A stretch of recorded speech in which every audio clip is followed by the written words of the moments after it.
নমস্কার, কেমন আছেন সবাই? আমার নতুন আরেকটি ব্লগে আপনাদের স্বাগত জানাই। এটি বেশ কিছুদিন আগের পুরনো ভিডিও। আমরা যখন দিদি বাড়ি গেছিলাম দিদির স্বাদের অনুষ্ঠান উপলক্ষে, এটি ঠিক তার পরের দিনের ভিডিও। আমরা সবাই মিলে রওনা দিয়েছি মায়াপুরের স্কন মন্দিরে। দিদি বাড়ি থেকে আমরা টোটোতে করে রওনা দিই, টোটাল 11 জন। পৌঁছেই টোটো দুটি ছেড়ে দিয়ে আমরা প্রথমে কিছু খাওয়া দাওয়া করে নিই। খাওয়া দাওয়া করার পরে হেঁটে হেঁটে চলে যাই লঞ্চ ঘাটে। এইখানে নদী পেরিয়ে আমাদেরকে ওই পারে যেতে হবে। টোটোগুলি এইখানেই ওয়েট করবে সন্ধে পর্যন্ত। আমরা ঘুরে টুরে আসবো, তারপরে সন্ধেবেলা বাড়ি যাব। এখানে অবশ্য নেমেই কিছুটা হেঁটে আসতে হয়। এখানে টোটোও পাওয়া যায়, সোজা নিয়ে চলে যাবে স্কন মন্দিরে। কিন্তু হেঁটে গেলে সাইডের বেশ কিছু মন্দির, মঠ, থাকার জায়গা, বিভিন্ন ধরনের দোকান, জিনিসপত্র, কেনাকাটার দোকান, অনেক জিনিসপত্র রয়েছে। প্রথমেই আমরা চলে যাই হেঁটে হেঁটে। এখানে দেখছি বেশ কিছু মঠ রয়েছে, ছোট ছোট মন্দির রয়েছে এবং ভারী সুন্দর। প্রতিটা মন্দিরের কারুকার্য কিন্তু অসাধারণ ছিল। আমরা এখন চলে যাই গোবিন্দ মঠে। গোবিন্দ মঠের ভেতরে দেখার মতন কিন্তু সেরকম কিছুই ছিল না, কিন্তু মন্দিরের ভেতরের কারুকার্যটা ছিল ভারী সুন্দর। আর দেখুন বাইরের দোকানগুলোতে কি সুন্দর জিনিসপত্র, তাই না? জিনিসগুলো বিভিন্ন ধরনের ঠাকুরেরই সামগ্রী ছিল, কিন্তু সুন্দর ছিল। এবার আমরা ঢুকে যাই শ্রীকৃষ্ণ চৈতন্য মঠে। এটাও কিন্তু একটি মঠ। এখানে বিভিন্ন ধরনের দেখার কিন্তু খুব সুন্দর সুন্দর জিনিস রয়েছে।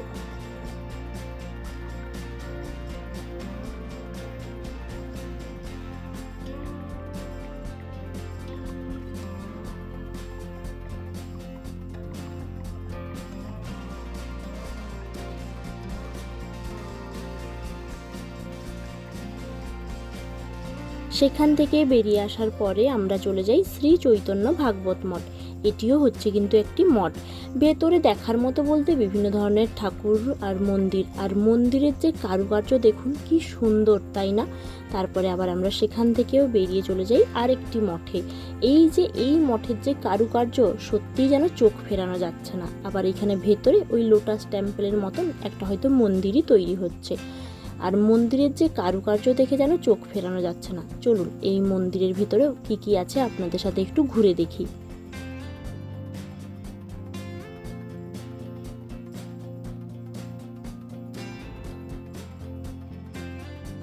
মঠগুলো ঘুরে দেখার পরে সামনের দিকে এগিয়ে যাওয়ার পরে এই দেখুন দেখতে পেয়েছি স্কনের চূড়া। কিন্তু এইখানে আছে শ্রী শ্রী গৌর নিত্যানন্দ মন্দির। এই মন্দিরটি ঘুরেই তারপরেই সোজা চলে যাবো ওই স্কনে, কারণ তাড়াতাড়ি পৌঁছেই আমাদেরকে আগে খাওয়ার টোকনটি কেটে নিতে হবে। এই মন্দিরের ভেতরে ওই ঠাকুরের মন্দির ছিল, কীর্তন হচ্ছিল, বিভিন্ন ধরনের আয়না ছিল এই মন্দিরটির ভেতরে। আর এইখানের এই আয়নাগুলোতে আপনি যদি ভবিষ্যতে কোনো সময় মোটা হন, লম্বা হন, রোগা হন বা বেটে হন, আপনাকে ঠিক কেমন দেখতে লাগবে সেটাই দেখার ছিল। আর সেরকম কিছু ছিল না। আর বাইরে ছিল বিভিন্ন ধরনের ছোট বড় অনেক মন্দির। স্কন মন্দিরের মেন গেটে ঢুকে পড়লেই ডান সাইডে আছে 4টি স্টল, যেখানে দুপুরের মহাপ্রসাদের কুপন পাওয়া যায়। আমরা প্রথমেই ঢুকে কিন্তু কুপনটি কেটে নিয়েছিলাম। গদা ভবনের 80 টাকা ছিল। অন্ন, রুটি, ডাল, মিক্সড সবজি, পনির সবজি আর পায়েস ছিল। আর ছিল নামহট্ট ভবন, গীতা ভবন। নামহট্ট ভবনে কিন্তু 50 টাকা প্রাইস ছিল, শুধু রুটিটা বাদ ছিল আর কিছু একটা বাদ ছিল। আর গীতা ভবনে ওইখানে সামনে আমি কোনো দাম দেখতে পেলাম না, আর ওইখানে কেউ কিন্তু বসেও ছিলেন না যে আমি জিজ্ঞাসা করে জানবো, তাই ওটা জানাতে পারছি না। ওই সময় আপনারা যদি যান দেখে কিন্তু একটু দেখবেন। এবার আমরা কুপন কেটে নিয়েই বাইরে বেরিয়ে একটা টোটো করে চললাম সাইডের যে মন্দিরগুলো আছে দেখতে। এইখানে কিন্তু অবশ্যই টোটো করার সময় না যাচাই করে করবেন, কারণ এখানে বিভিন্ন জায়গায় বিভিন্ন দাম বলছেন টোটোওয়ালারা। প্রথমেই গিয়ে নামলাম ভগবান শ্রী চৈতন্য মহাপ্রভুর জন্মস্থানে। মেন গেট দিয়ে ঢুকে পড়লেই বাম সাইডে রয়েছে সাদা রঙের চৌকো আকৃতির উঁচু এক মন্দির, এবং ডান সাইডে রয়েছে শ্রীলা ভক্তি বিনোদ ঠাকুরের স্মৃতি মন্দির, যেখানে ভোগ লাগু হচ্ছিল। এবং সেখানেই ভেতরে কিছুদিন পরেই যে রাস, যার জন্য দেখুন কি সুন্দর কৃষ্ণের ওই রাসলীলার মূর্তিগুলো বানিয়েছে। আর ভেতরেই কিন্তু বেশ সুন্দর অনেক কিছু মন্দির ছিল এবং বেশ কিছু স্মৃতি সমাধি ছিল।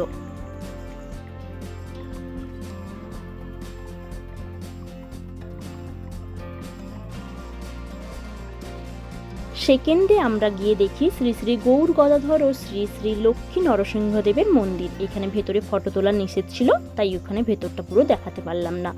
আর এক সাইডে ছিল সন্ন্যাসীদের স্মৃতি সমাধি, আর এখানে ছিল আরেকটি মন্দির। তৃতীয়তে আমরা দেখেছি ভক্ত চাঁদকাজির সমাধি। এ এক বিশাল বৃক্ষ, যেন পুরো মাটি লাগোয়া হয়েই উঠে গেছে উপরের দিকে। এর ডাল বিভিন্ন দিকে প্রস্তান্ন, ওইখানে দেখার মতন কিছুই ছিল না ওই গাছটি ছাড়া। চতুর্থ নম্বরে আমরা গিয়ে দেখেছি মায়াপুর শ্রী চৈতন্য মঠ। 100 ইয়ার সেলিব্রেশন গেট। এখানে কেন লেখা আছে ওটা অবশ্য আমার জানা নেই, কিন্তু গেট নম্বর 3 দিয়ে আমরা যখন ঢুকে যাই দুই পাশে দেখি বিভিন্ন ধরনের বিভিন্ন চাষ হয়েছে। বেশ কিছুটা হেঁটে যাওয়ার পরেই দেখতে পাই একটি পুকুর, এবং সেই পুকুরে ভীষণ বড় বড় মাছ ছিল। ঘাটটি খুব সুন্দর পাথর দিয়ে বাঁধানো আছে, নামতে কোনো অসুবিধা হবে না কারোরই। আর ওপরেই লেখা আছে জুতো খুলে নামার জন্য, কারণ জুতো পরে অবস্থায় কেউ যদি পা ধোয় বা কিছু ওই জন্য মনে হয়। আর এই সাইডেই দেখুন এখানে একটি না পাথর দিয়ে বেশ উঁচু স্তূপের মতো করা আছে। এখানে কি হচ্ছে জানি না, সবাই ওই গাঁদা ফুলের মালা নিয়ে ঘুরছেন, তুলসী পাতার মালা নিয়ে ঘুরছেন, আর যেগুলো ওইখানেই দিয়ে দিচ্ছেন সেইগুলোই আবার নিয়ে এসে তারা বিক্রি করছেন। এটাই তো এখানে সত্যি কথা বলতে কি এটাই এখানকার ব্যবসা। অবশ্যই ঠাকুর আছেন, ঠাকুর মানি, অবশ্যই মনের মধ্যে ভক্তি আছে, কিন্তু এই জিনিসটা চোখে আমার একটু লাগলো তাই বললাম, আর কিছুই নয়। এছাড়াও ভেতরে কিন্তু বিভিন্ন ধরনের মন্দির রয়েছে, চলুন সেগুলো আস্তে আস্তে ঘুরে দেখি। প্রায় 12:30 বেজেও গেল, ভীষণ খিদেও পেয়েছে। এরপরেই সোজা চলে যাবো একদম স্কন মন্দিরে। এখানে ভেতরে ছিল শ্রীল ভক্তি প্রজ্ঞান জ্যোতি গোস্বামী মহারাজের সমাধি মন্দির, শ্রীল গৌর কিশোর দাস বাবাজি মহারাজের সমাধি মন্দির, এবং বিভিন্ন ধরনের সমাধি মন্দির। এইখানে দেখুন কি সুন্দর তালপাতায় কৃষ্ণলীলা, এত সুন্দর আঁকা ছিল, সত্যি দেখতে ভীষণ সুন্দর লাগছিল। হয়তো কাঁচির জন্য এতটা বুঝতে পারছেন না আপনারা, কিন্তু দেখতে সত্যি সুন্দর লাগছিল। ওই যে 3 নম্বর গেট দিয়ে ঢুকেছিলাম, এখনও কিন্তু আমরা বেরাইনি, কারণ এই এক বিশাল জমি জুড়ে বিভিন্ন ধরনের মন্দির সমাধি তৈরি হয়েছে। একটি পুকুর দেখেছিলাম, ওইখানে অবশ্য কোনো লেখা ছিল না ওই পুকুরটির নাম, কিন্তু এইখানে আবার লেখা আছে এটা নাকি শ্যামকুণ্ড। এখানেই ভগবান শ্রীকৃষ্ণ স্নান করতেন। এই পুকুরে স্নান করা, পা ধোয়া বা জল মুখে নিয়ে কুলকুচি করা একদমই নিষিদ্ধ করা রয়েছে। তারপরেই পুরোটা ঘুরে দেখে আমরা বেরিয়ে পড়লাম 1 নম্বর গেট দিয়ে। একদম সোজা টোটোতে চেপে পৌঁছে গেলাম স্কন মন্দিরে। ভীষণ খিদে পেয়েছে, এবার মন্দিরটির চারপাশ একটু ঘুরে দেখেই চলে যাবো প্রথমে খেতে। খাওয়া শেষ করে তারপর আমরা মন্দিরটি পুরো ভালোভাবে ঘুরে দেখব।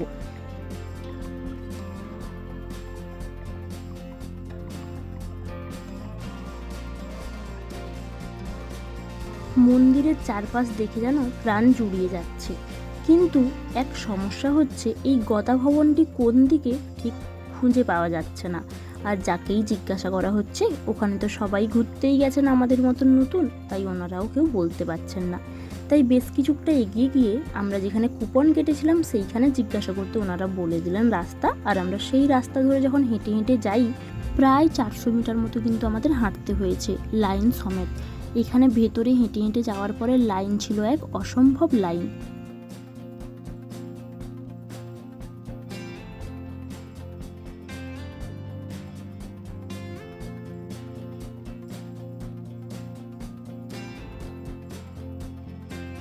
এতক্ষণে শান্তির নিঃশ্বাস ফেললাম। এতটা পথ হেঁটে আসার পরে লাস্ট পর্যন্ত পাওয়া গেল গদা ভবনের ঠিকানা। এইখানে লাইন দিয়ে যেতে হবে। প্রথমেই বস্তা নিয়ে জুতোগুলো রেখে দিয়েছি আমরা, তারপরে এই যে লাইন দিচ্ছি। এই দেখুন এই ছোট্ট জায়গাটার মধ্যে কত মানুষ লাইন দিচ্ছেন, আর একই জায়গাতে যাব কিন্তু কতটা আমাদেরকে ঘুরে ঘুরে যেতে হচ্ছে দেখুন।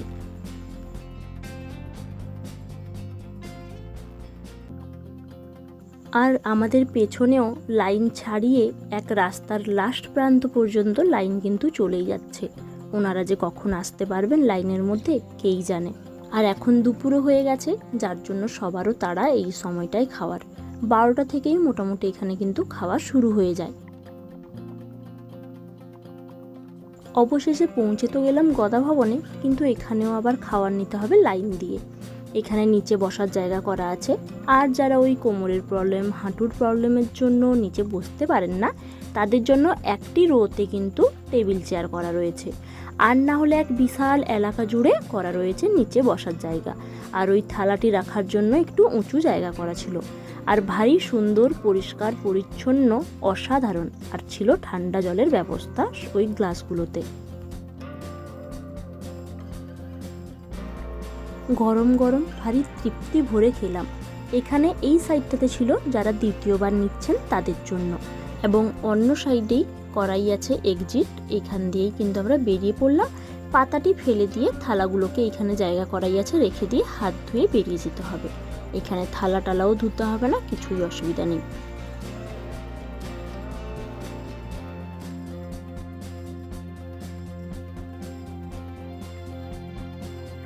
খাওয়ার পরে গাছের তলায় বেশ কিছুক্ষণ বসে বিশ্রাম নেওয়ার পরে আমরা গেলাম গোশালা দেখতে।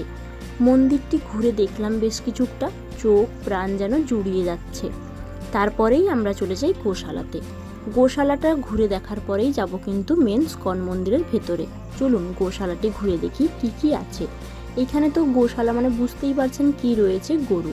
বিভিন্ন রকমের, বিভিন্ন ধরনের, বিভিন্ন প্রজাতির গরু।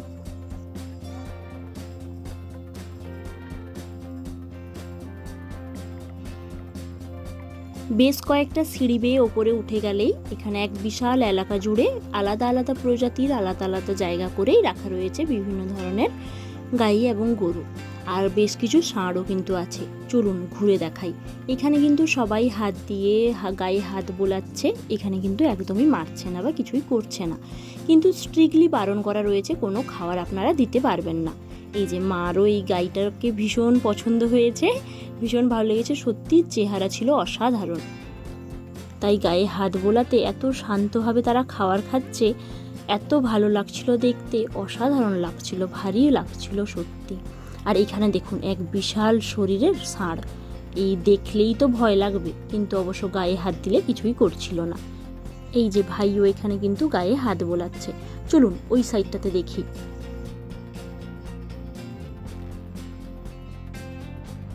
বাবারে, দেখেই ভয় লাগছে। এগুলো গরুর শিং না হরিণের শিং বোঝা মুশকিল। যাই হোক, এখানে কিন্তু বেশিরভাগ গরুরই শিংগুলো এরকমই ছিল। তারপরেই এখানে কে কি খায়, কীরকম গরুদের খাওয়ার, গাইদের খাওয়ার, সেগুলোর কিন্তু একটি তালিকা ছিল দেখলাম। চলুন, আমরা তো পুরোটা ঘুরে দেখাই হয়ে গেল আমাদের। এবার চলে যাই নিচে। এই গোশালার দই, লস্যি, ক্ষীর ভীষণই বিখ্যাত এবং ভীষণই সুস্বাদু। চলুন আমরা কি খাই সবার মতামত অনুযায়ী আমরা সিলেক্ট করলাম কিন্তু ক্ষীর খাবো। এখানে প্রত্যেকটি ক্ষীরের ভাঁড়ের দাম ছিল 45 টাকা করে। তো প্রথমেই ওই রসিদ কেটে নিতে হয়েছিল, তারপরে ওইখানে ওই রসিদটি দিলেই ওখানে রসিদ দেখে আপনাকে দিয়ে দেবে। তো আমরা রসিদ কেটে নিয়েছি প্রথমে, তারপরেই ক্ষীরের ভাঁড়গুলি কালেক্ট করে নিয়ে খাচ্ছিলাম। সত্যি স্বাদিষ্ট এত ছিল, এত সুন্দর লাগছিল, কি বলবো, অসাধারণ ছিল। আপনারাও গেলে অবশ্যই কিছু একটা এখানকার ট্রাই করতে পারেন। মন্দির থেকে যখন আমরা গোশালাতে আসি বুঝতে পারিনি ঠিক কতটা হাঁটতে হবে। জানেন, প্রায় 1 কিলোমিটার মতো হাঁটতে হয়েছিল। ছোট ঠাকুমার ভীষণই কষ্ট হয়েছিল। তাই গোশালা থেকে মন্দিরে ফেরার সময় আমরা কিন্তু টোটো করে নিয়েছিলাম। ওই জনপ্রতি 10 টাকা করে নিয়েছিল। দাদুভাই, দিদিমা, ঠাকুমা যেহেতু বসলেন, টোটোটি ভর্তি না হলে ছাড়বে না, তাই আমিও আর ভাইও বসে পড়েছিলাম। আমরা এসে এখানে অপেক্ষা করছিলাম। সামনে দিয়েই দেখছি ওই ভেতরেই হাতি যাচ্ছে। চলুন, সবাই চলে এসছে ওইখানের দোকানগুলোতে। কয়েকটা ভেতরের দোকান আছে। একটা কথা বলবো, যদি কিছু কেনার থাকে ভেতরের দোকানগুলো থেকে কিনবেন না, বাইরে গিয়ে কিনবেন, দামটা একটু কম পড়বে। আমাদেরও কিন্তু যা কেনাকাটার ছিল আমরা ওই বাইরে বেরিয়েই কিনেছি। হ্যাঁ, ভেতরে দেখেছি জিনিসগুলো সুন্দর ছিল, কিন্তু বাইরে বেরিয়েই কিনেছি। সেম জিনিসই পাবেন একটু কম দামে। চলুন, এবার আমাদের কিন্তু বাড়ি যাওয়ার সময় হয়ে গেছে, সন্ধ্যা হয়ে গেছে। আরও বেশ কিছু ভালো স্মৃতি জীবনে যোগ হলো। তার সাথে একটা খুব খারাপ স্মৃতিও রয়েছে আমার। এই ফেরার সময় আমরা টোটোতে দাঁড়িয়েছিলাম চা খাওয়ার জন্য। পেছন থেকে একটি টোটো এসে এমনভাবে অ্যাক্সিডেন্ট করে, আমরা রাস্তা থেকে অনেকটা নিচে নেমে যাই এবং টোটোর পুরো কাঁচটি ভেঙে যায় এবং ক্ষতিও হয়েছিল। হ্যাঁ, ভগবানের ইচ্ছেতে, ভগবানের দয়াতে আমাদের অবশ্য কোনো ক্ষতি হয়নি। চলুন দেখাবো রাস্তায় কিভাবে কাঁচ পড়েছিল ওই সময় যেরকমভাবে পরিস্থিতি ছিল, সত্যি ভিডিও তো করা সম্ভব ছিল না, কিন্তু এক ভীষণ ভয়ে আতঙ্কই ছিলাম। এই দেখুন, পুরো রাস্তা কাঁচে ভর্তি, লোকও জমা হয়ে গেছে। ওই টোটোতে আমরা 5 জন ছিলাম। 5 জনের অবশ্য কারো সেরকম কিছু লাগেনি বা ক্ষতিও হয়নি, কিন্তু একটা ভয় আতঙ্ক ছিল ভীষণ। বড় কোনো ক্ষতি না হয়ে সুস্থভাবে বাড়ি পৌঁছতে পেরেছি, এটাই মঙ্গলের। চলুন আজকের ভিডিওটি তাহলে এখানেই শেষ করছি। সবাই ভালো থাকবেন, সুস্থ থাকবেন, সাবধানে থাকবেন, নিজের এবং পরিবারের খেয়াল রাখবেন। আর ব্লগটা কেমন লাগলো অবশ্যই কমেন্টে জানাবেন। যদি ভালো লাগে একটা লাইক করতে একদম ভুলবেন না। আমার ব্লগগুলি যদি আপনার ভালো লাগে ইউটিউবে দেখলে চ্যানেলটি সাবস্ক্রাইব এবং ফেসবুকে দেখলে পেজটি ফলো করতে পারেন। দেখা হচ্ছে খুব শীঘ্রই পরের ভিডিও নিয়ে।